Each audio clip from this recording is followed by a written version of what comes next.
La mecánica del caracol. Un programa de ciencia, tecnología e historia con Eva Caballero.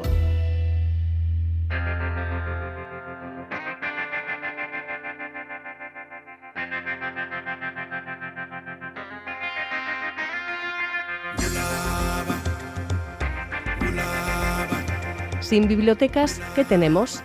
Ni pasado ni futuro. Ray Bradbury, escritor.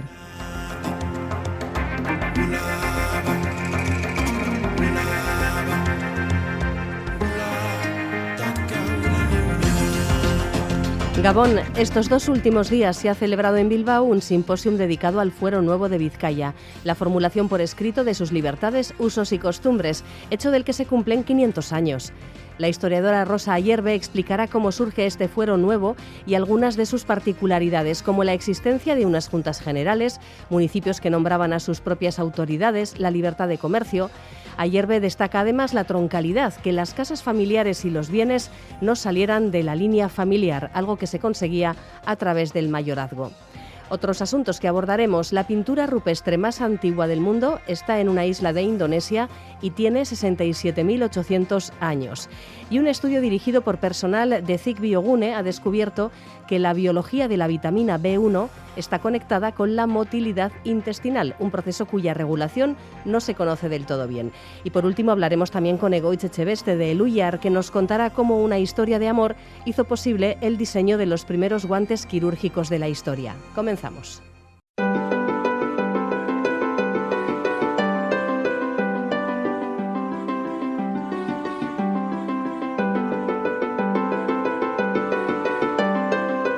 Este año se conmemora el 5º centenario de la aprobación del Fuero Reformado o Fuero Nuevo de Vizcaya.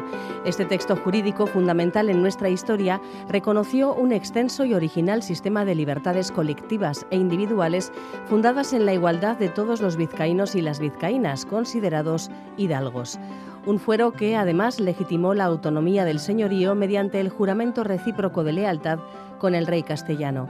El sistema de gobierno surgido a partir del Fuero Nuevo de Vizcaya estuvo vigente hasta después de las guerras carlistas. La foralidad, que aún pervivía, desapareció como consecuencia de la ley del 21 de julio de 1876, hace justo 150 años. Con motivo del 500 aniversario del Fuero Nuevo de Vizcaya, la Fundación Iura Baskoniae, junto con la Diputación Foral y las Juntas Generales de Vizcaya, han organizado un simposio con los mejores especialistas en la materia, 10 pertenecientes a Eusko Ikaskuntza. Un encuentro que se ha desarrollado en Bilbao esta semana y del que vamos a hablar con una de las ponentes. Pero antes, saludamos a Juan Aguirre. Gabón, Juan. Gabón, Eva, sí. 500 aniversario del Fuero Nuevo de Vizcaya es el título de este simposio, en el que, como bien has dicho, participan 10 especialistas pertenecientes a Eusko Ikaskuntza, y una de ellas es nuestra invitada de hoy, Rosa Ayerbe Iríbar. Gabón, Rosa. Gabón, Juan. Gabón. Rosa es doctora en Historia, profesora de Historia del Derecho durante más de 4 décadas, hasta su jubilación reciente. Por sus manos han pasado generaciones de estudiantes a los que ha formado en Historia del Derecho y de las instituciones vascas, en Historia Medieval Universal, en Paleografía y Diplomática Española y en Metodología de la Historia.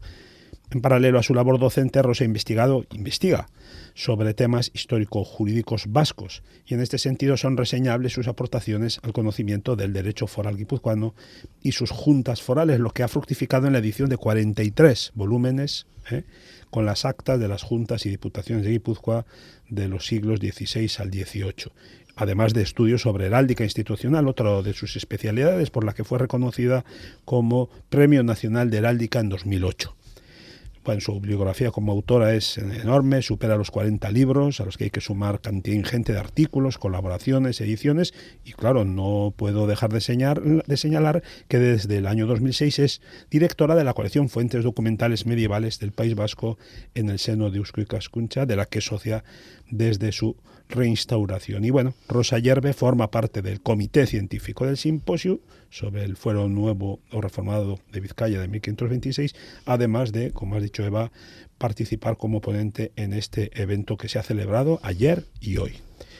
Rosa, si te parece bien, podemos empezar por lo más elemental, la definición de fuero. y por qué durante siglos el fuero fue tan importante para la vida diaria de las gentes del común. Bueno, tengo que empezar diciendo que la mayoría de la gente, incluso muchos historiadores, consideran que el fuero es el texto escrito. No. El fuero es mucho más amplio y el fuero empieza siendo casi siempre derecho consuetudinario que en un momento determinado se pone por escrito. Y en el caso vizcaíno eso ocurre.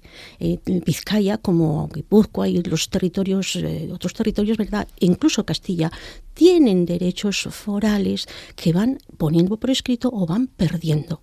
Van perdiendo sobre todo cuando hay una monarquía pues fuerte que va imponiendo después su derecho general, su derecho que llaman común. Pero en el caso de vizcaíno, el fuero como tal es, en todos los casos, derecho propio.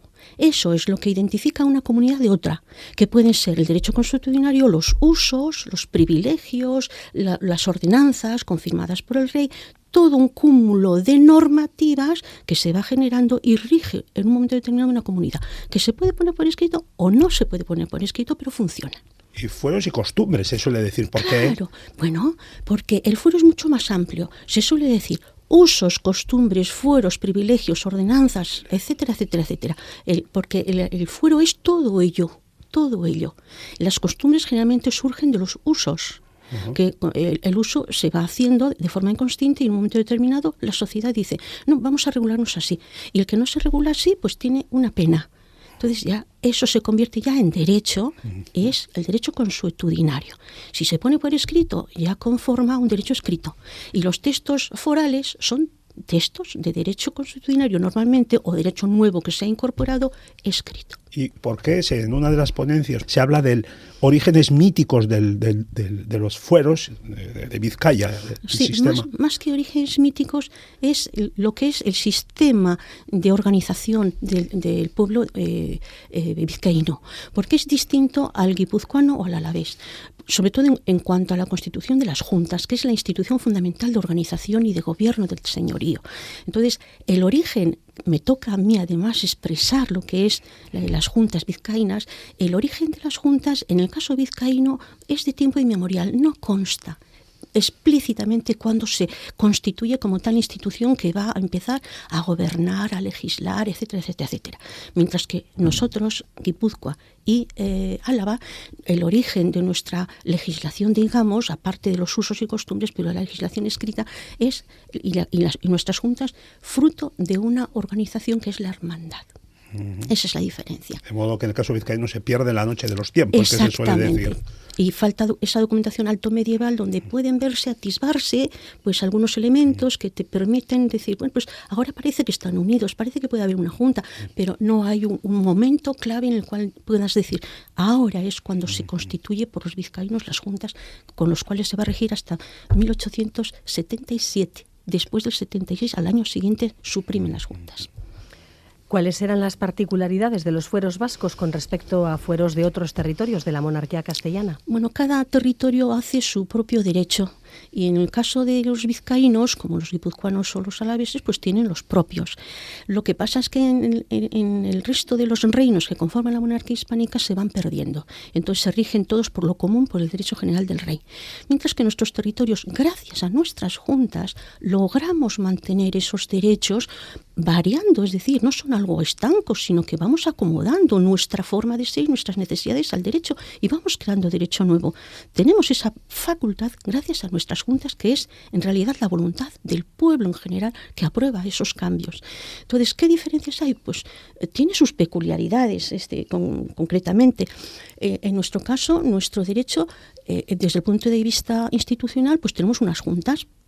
Ya he comentado, desde el punto de vista municipal tenemos unos municipios forales que son distintos a los municipios castellanos, donde se nombran los regidores por parte del rey, son regimientos vitalicios. Nosotros no, nuestras comunidades, nuestros pueblos, nuestros municipios nombran sus autoridades anualmente por todos los vecinos, con una serie de características que se pide a cada cual, pero tenemos esa capacidad de renovar y de crear nuestras propias autoridades.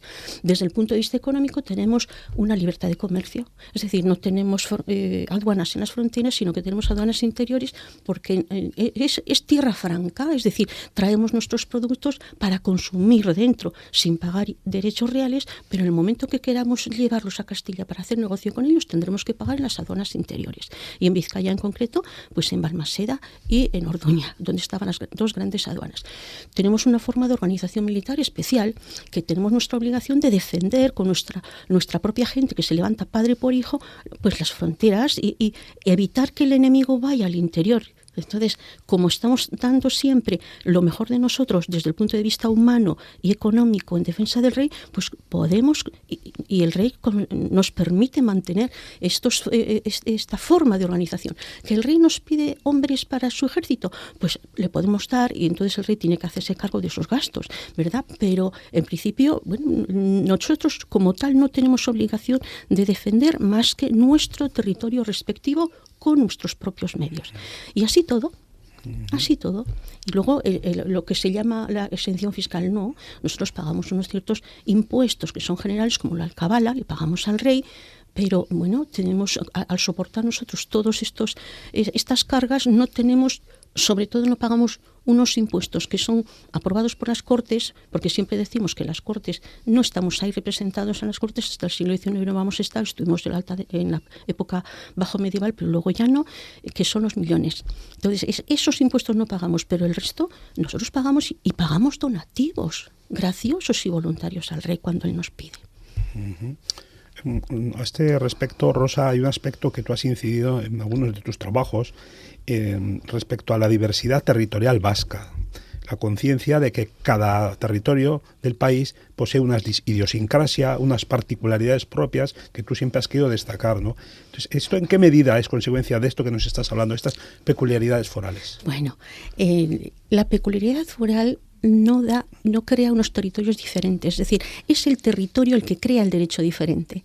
El derecho consuetudinario, el derecho foral, se crea por la propia comunidad, ya sea sobre todo por una forma de vida determinada que requiere una forma de organización y de normativa que regule la convivencia de esa comunidad. Entonces, repito, no es el derecho el que genere una comunidad distinta, sino la comunidad es la que genera un derecho distinto, que somos primos hermanos, pero con nuestras diferencias institucionales y de todo tipo. Y, por ejemplo, en el caso de la defensa militar, ni Álava ni Vizcaya trabajaron tantísimo como Guipúzcoa, lógicamente, porque somos frontera, ¿verdad? Claro. Entonces hay que ver qué diferencias hay, porque eso nos va a permitir conocernos mejor simplemente. Sin ninguna duda, sí. En el siglo XVI en Europa triunfa un modelo de Estado más centralizado. ¿De qué modo afectó a la arquitectura foral vasca? Pues mira, el siglo XVI ciertamente es un siglo muy importante, pero un siglo en el cual a los territorios vascos nos fue muy bien, porque teníamos una relación muy buena con la corona, porque estábamos continuamente ayudando al rey en todos los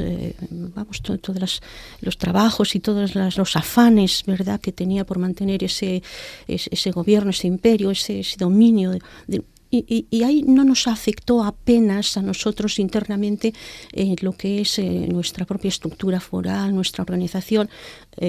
Nos va a afectar sobre todo a partir del siglo XVII. ¿Y por qué nos va a afectar en el siglo XVII? Pienso yo, y así lo he dicho siempre, porque ya nuestra interlocución con el rey ya no es directa. Nuestra interlocución en el siglo XVI era a través sobre todo de nuestros escribanos, de nuestra gente que estaba en la corte y que tenía muy buena fama y estaba siempre cerca del rey y los servicios que le prestamos, ¿verdad? Pero a partir del siglo XVII pues empiezan a intervenir los válidos. Entonces los válidos es pues siempre una dificultad de acceso al rey, porque el rey no se entendía, el rey había vivido y le habían transmitido la fidelidad de nuestros territorios y los servicios prestados por nuestros territorios, pero los válidos eran de distinto lugar y no vivían esa necesidad de tener una atención con estos territorios que daban tanto por la monarquía. Entonces esa es la clave de que en el siglo XVII en gran parte... Fundamentalmente. Con de Duque de Olivares y compañía. Nos llevábamos bien con ellos, pero cuidado. Ya no podíamos, no llegamos al rey. Los reyes, además, los Austrias menores empezaron, el rey reina pero no gobierna, y entonces, bueno, pues era difícil llegar a ellos y que nos atendieran. Se elevaron mucho. En fin, se dedicaban, francesa, sí. Sí. Esto, bueno, pues entonces llegamos al núcleo del asunto que hoy nos trae, que es el del simposio que se ha celebrado este jueves y el viernes, que conmemora y que estudia y profundiza sobre el fuero nuevo reformado de Vizcaya, que se aprobaba hace 500 años, en 1526. Creo que hay que empezar a valorar cuál es el significado histórico de este fuero. Pues es enorme, Juan, es enorme, y Eva, porque es un fuero reformado de un fuero anterior, que es el fuero viejo, que se crea como primera gran recopilación del derecho vizcaíno en 1452, y el rey confirmó el 54. Entonces, en ese momento, los hidalgos vizcaínos recogen ese derecho consuetudinario por escrito, de forma muy temprana. Esa va a ser la envidia de Guipúzcoa, por ejemplo. ¿Desde cuándo, de forma tan temprana, supisteis hacer un fuero y nosotros hasta el siglo XVII no pudimos hacer? Hasta 1691 no terminamos nuestra recopilación foral. Entonces, aquella recopilación hecha corriendo y a prisa, poco sistemática, y hecha además por unos hidalgos en un momento muy convulso de Vizcaya, como eran las luchas banderizas y las crisis, y en fin, una sociedad muy convulsa en ese momento, bueno, ya casi 75 años después, ¿verdad?, pues ya es otra sociedad, la vizcaína. Ya estamos en la época moderna, ya hay mayor seguridad, ya la monarquía imparte más justicia, ya se ha abierto un nuevo mundo como es pues América, etcétera, etcétera, y la sociedad vizcaína moderna necesita una renovación. Entonces, la renovación del fuero la van a hacer también los hidalgos. Los hidalgos, por eso se van a recoger ya en ese fuero del 26, se va a recoger ya la hidalguía universal. Esto es importantísimo también, porque al reconocer la hidalguía universal del vizcaíno originario, se les va a abrir pues muchísimas puertas a lo que es la administración del Estado y a otras importantes, ¿verdad?, instituciones, ¿eh? Entonces, es un fuero fundamental porque sobre él se va a conseguir la unidad jurídica de todo el territorio vizcaíno con el tiempo. Es decir, no es de inmediato, porque es el fuero, digamos, de la Vizcaya nuclear y tierra llana, hidalgos, ¿verdad? Y las villas todavía no vivían con su propio derecho, pero al final se va a aplicar también en las villas como derecho suplementario o complementario, ¿verdad? Entonces, es el derecho que va a homogeneizar toda Vizcaya. Y ese fuero del 26 ya no se va a renovar como tal, ahí se queda. Las distintas ediciones lo que van a hacer va a ser incorporar las distintas confirmaciones que los reyes, que siempre cuando sube al trono un rey tiene que confirmar el derecho foral establecido, y nosotros también, pero se incorporan esas confirmaciones reales, porque esa confirmación le da rango de ley superior y prioritaria a la hora de aplicarse en el territorio. Y de esa manera primero se aplica el derecho foral y después se aplica el derecho común o complementario, el general del reino, que cubre las lagunas que el foral a lo mejor no cubre. Entonces, lo importante es que en adelante, cuando hay que renovar en el señorío pues distintas disposiciones, van a actuar las juntas en base a ordenanzas, ¿verdad?, que ellos aprueban, el rey confirma, y eso es ya un derecho prioritario. Y ese va a ser el proceso de creación del derecho en Vizcaya, en Guipúzcoa y en Álava, ¿verdad? Pero siempre requiere la confirmación del rey para hacerlo prioritario y elevarlo a rango de ley. Eso es importante. Y terminará todo con la ley del 21 de julio del 76.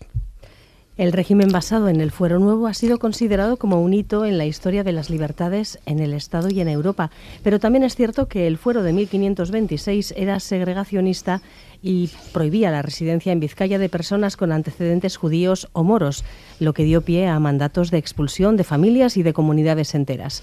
¿Cómo se explica esta ambivalencia? Mira, Eva, pues no podemos juzgar con nuestros ojos, ¿verdad?, las sociedades pasadas, simplemente intentar entenderlas. Y para intentar entenderlas tenemos que saber que las primeras grandes expulsiones que se hacen en España son con los reyes católicos de los judíos, y después serán de los moriscos en 1606, con los reyes también. Es decir, la limpieza de sangre y el expulsar a estas personas que más que por raza es por religión, es por religión, se pone la excusa de la raza, pero pues se da en todos los territorios.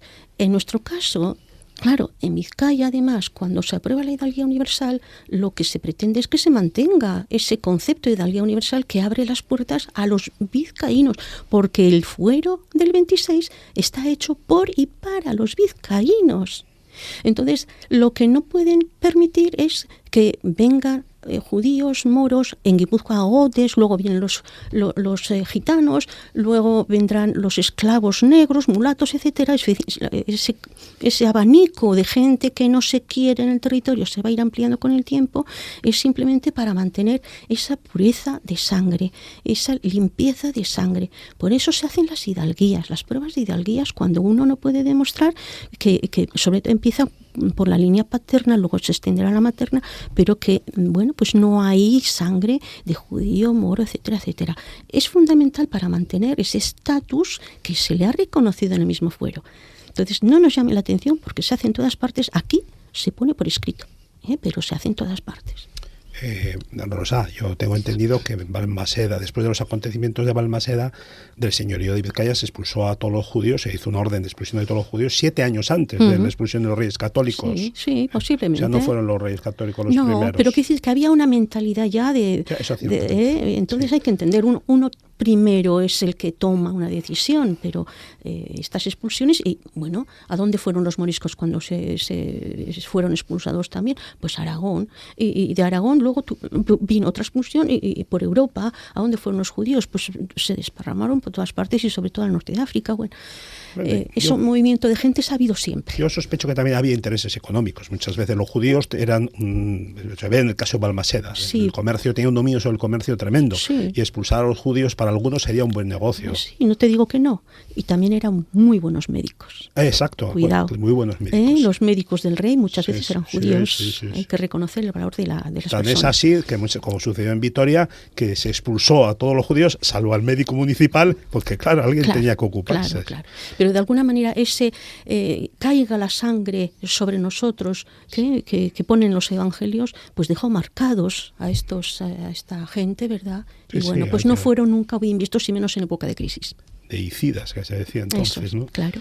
Bueno, otro tema que se va a tocar en el simposio de esta semana y que antes de terminar creo que es interesante que lo toquemos, es el de la posición jurídica de la mujer en el derecho privado vizcaíno. Rosa, ¿cuál era esta posición? Y una cosa que ya te preguntamos la última vez que estuviste aquí y quiero también volverte a preguntar hoy. ¿Es verdad eso que siempre hemos creído de que la mujer estaba relegada en la institución del mayorazgo? Que el mayorazgo siempre se transmitía a través del hombre y no de la mujer, salvo en casos extraños. Bueno, el caso de Vizcaíno es algo distinto al guipuzcoano, donde por derecho consuetudinario Guipúzcoa defendió muchísimo más tiempo y prácticamente hasta mediados del siglo XVIII todavía se peleaba por seguir manteniendo el derecho consuetudinario que favorecía o permitía a los padres la libertad de elegir a las hijas en lugar de a los hijos, sobre todo en los contratos matrimoniales. Vizcaya siempre ha tenido una influencia castellana más fuerte que nosotros y ciertamente también se instauró el mayorazgo, pero bueno, si algo, allí el mayorazgo masculino, quiero decir, ¿verdad? Porque era una sociedad muy militar, era una sociedad de hidalgos, en fin. La mujer relegada, pues también ejerció sus funciones. Lo importante del derecho privado vizcaíno es la troncalidad. Es decir, el hecho de que las casas solares, las caserías eran femenino, que se decía antes, luego cambió al masculino, pues no salieran del tronco familiar. Eso es lo específico de Vizcaya, que hoy, a través de la Ley Civil Vasca del año 2015, todavía ha sabido mantener para sí, no para los demás territorios, la troncalidad. Pero allí en Vizcaya, como en los demás territorios, pues había mayorazgo, es verdad, la mujer podía heredar, también es verdad, porque había voluntad, siempre se defendía la voluntad de los padres. Otra cosa es que esa voluntad de los padres, por mecánica, ¿verdad?, pues fuera generalmente hacia el varón, que es el que defendía mejor la casa, etcétera.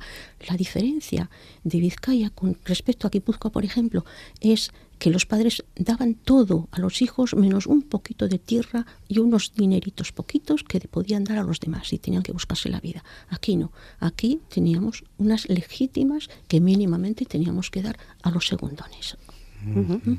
Bueno, pues hemos hecho ¿verdad, Juan? Un repaso a algunas de las líneas generales que se han podido escuchar en este simposio sobre el Fuero Nuevo de Vizcaya, este fuero reformado en 1526, por lo tanto 500 años ya de este hito histórico. Rosa Ayerbe, muchísimas gracias, y a ti también, Juan. Feliz noche y buen fin de semana a todos. Eskerrik asko, Rosa. Y eskerrik asko, Eva, Juan, y hasta cuando queráis otra vez.